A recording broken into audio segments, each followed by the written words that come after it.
The brother asked the question that do Muslims feel insecure, and that's the reason terrorist acts are done. I told in my talk the main root cause of terrorism is injustice. It's not insecurity. Insecurity may be part of it, but the main cause is injustice. Injustice and something wrong done to a group of people.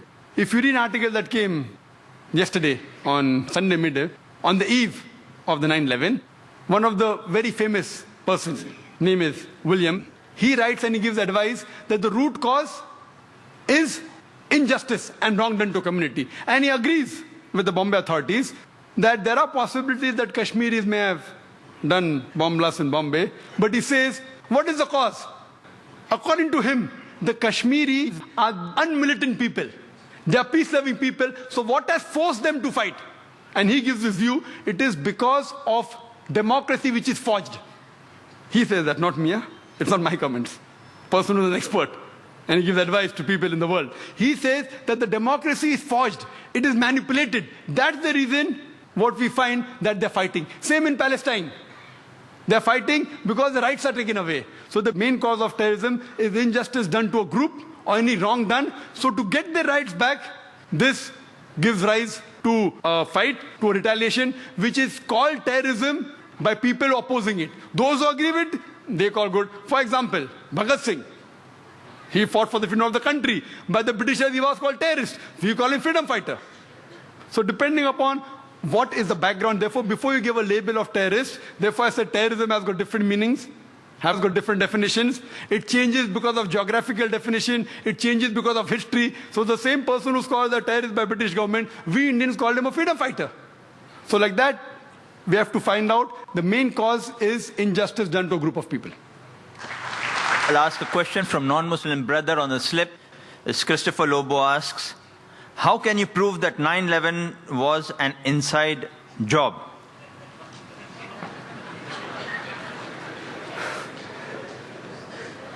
Brother Lobo has asked that how can I prove 9/11 was an inside job?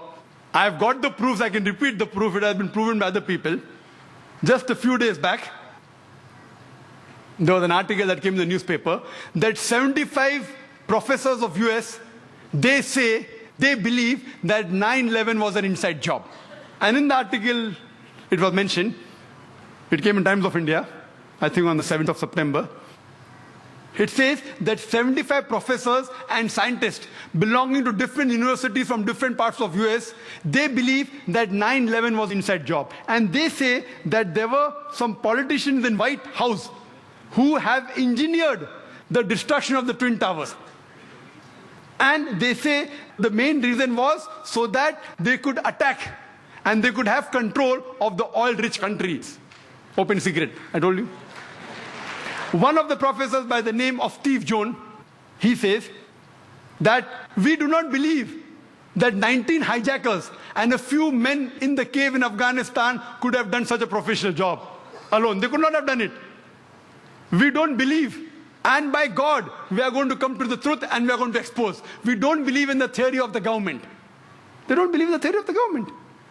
And he further goes on to say that we as being professors and scientists, we know that the steel beam of the Twin Towers, they couldn't have melted at the temperature at which the jet fuel was there.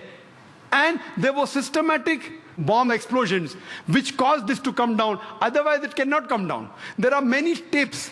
There are many books written against it. I happen to watch many of them. I even happened to watch the video recording of this Professor Steve Jones. And yesterday's paper, we get another news. 3 days later, Professor Steve Jones sent on a paid leave. Imagine, paid leave. There are many tapes. If you happen to watch one of the tapes by the name of Loose Change, 9/11, it was done by a young American of 21 years old. He makes a 1-hour documentary. There are many are there. This 9/11 documentary, it has collected clips from the various, of CNN, of Fox Channel, all the news clipping, he took interviews, etc., and made a 1-hour documentary. And then he says that people who saw the airplane, they said, it cannot be a passenger carrier. It looked like a military plane. It didn't have any windows. And when he shows the shooting, when it comes close to the tower, there's another firing done from the wings, which hits the Twin Tower before the plane.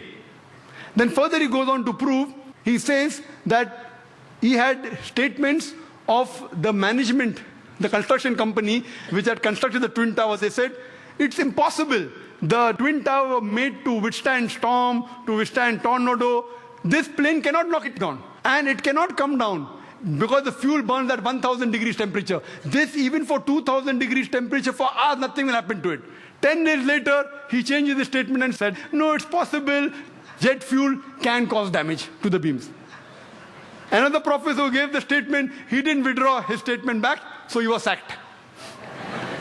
Furthermore, what they did, that in the documentary they show that when the Twin Towers came down, like how you willfully get down any building.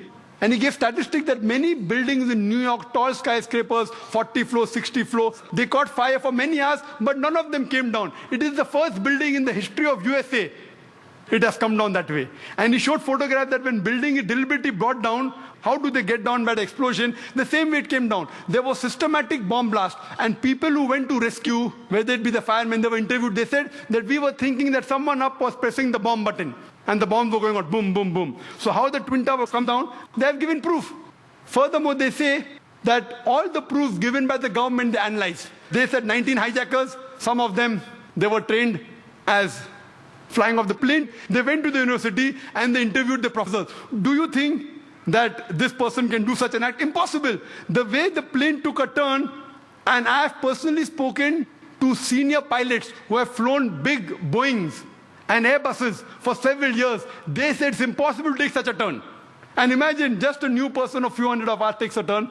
What the experts say, it has to be a military plane. Furthermore, information given by the government, phone calls were there. Phone calls. Phone calls said that they said the passenger in the plane, they claimed that they were hijacked. One of the phone calls was by a flight attendant. She says that buildings, water, my God, my God. She's been flying for 12 years. Hasn't seen buildings in New York. Another person, he says, Mom, this is Mark Bingham. Mom, can you hear me? We are being hijacked. Do you believe? The question to be asked, if I'm going to speak to my mom, I will say Zakir. I'll not say I'm Zakir Naik speaking. He said I'm Mark Bingham. Mom, I'm Mark Bingham. If Mark has to speak to the mom, he will say I'm Mark. He will not say I'm Mark Bingham. He gave systematic proofs. Do you speak to your mother telling your surname? So all the proofs, all the phones were taped down, and then he did a survey that can the mobile phone work at 32,000 feet. When a survey was done at 4,000 feet, the chances of mobile working is 0.4%. At 8,000 feet, it is 0.1%. And 32,000 feet, it is 0.006%. 0.006. There's no chance. And the documentary says that today, USA is spending millions of dollars to reach mobile at that height. In 2001, they did it. Then there are many documentaries. Then the documentary says that there are black boxes. Every plane has got 2 black boxes. And the black boxes can withstand a temperature of 3,000 degrees centigrade for several hours. And in just 1,000 or 2,000 degrees, all the black boxes have been destroyed. He goes on systematically. And immediately, after a couple of weeks, Osama bin Laden, he gives an interview on the Ummah magazine. And he says that I am a Muslim, I will not lie. According to me, killing innocent women is prohibited, it is wrong. Killing innocent children is wrong. Killing any innocent human being is wrong, and Islam condemns it. Osama bin Laden giving an interview and saying that. A couple of days back, you get a video clipping from Al Jazeera. Osama bin Laden training 9/11. Because 75 professors say it's an inside job, now they manipulate, and after 5 years they're showing on the television. Why? So here we realize everything, it was inside job. And these 75 professors, they have promised, by God, we will come to the bottom of it. Regarding the second attack at Pentagon. At Pentagon, when the airplane crashed, there was no scraping on the grass. Nothing. Only a hole in the Pentagon. And the hole was only equal to the body of the plane. And we see a crater, and they showed on the television. But when the wings went, the wings weren't seen outside, neither were the window panes damaged of the Pentagon. If a plane body goes in and the wing stays out, either the wing will remain outside or the window pane will damage. The building was intact. So how could only in the circumference of a body of a plane, how can the wings go in as well as the tail? I mean, it's fabricated. The people who said that, the plane went just 40 feet above my head. Today science tells us that if Boeing is flying at 40 feet above your head, that car will fly away.